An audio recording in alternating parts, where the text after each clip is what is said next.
Now, malaria is, of course, transmitted by mosquitoes. I brought some here so you could experience this. We'll let those roam around the auditorium a little bit. A new report has warned that climate change is driving up malaria numbers after recent extreme weather led to a spike in cases of the mosquito-borne disease.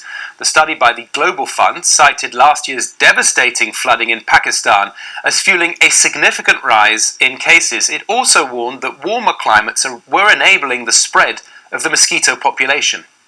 So you have these extreme weather events, whether flooding in Pakistan or the cyclone in Malawi, leaving lots of stagnant water around the place, and we saw a very sharp uptick in infections and deaths from malaria in both places.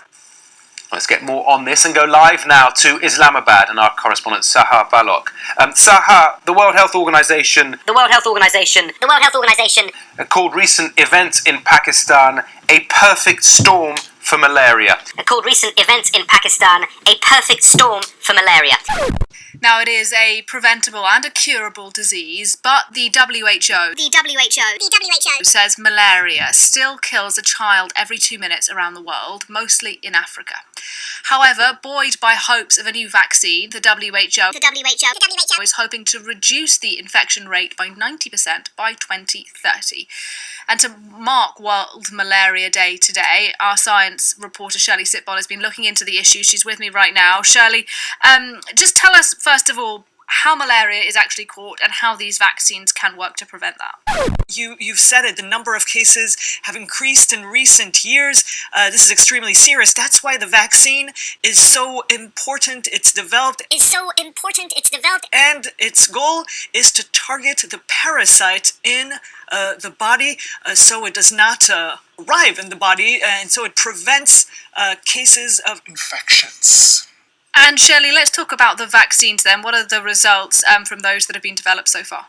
Well, the results are extremely promising. There was a first vaccine 2 years ago from British laboratory, which had a 60% effectiveness result in the testing, which was a good beginning. It brought a lot of hope, but now there's a better one, even 77% efficiency. That's from a vaccine called R21 Matrix M from Oxford, and there are less cases if it works out, and also the cases are less severe.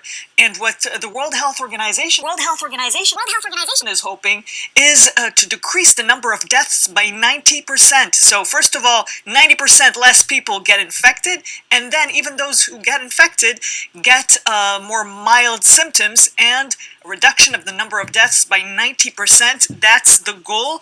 And there's also, BioNTech, which is developing also different types of vaccines, not the traditional type, but the ones like the COVID-19 vaccines.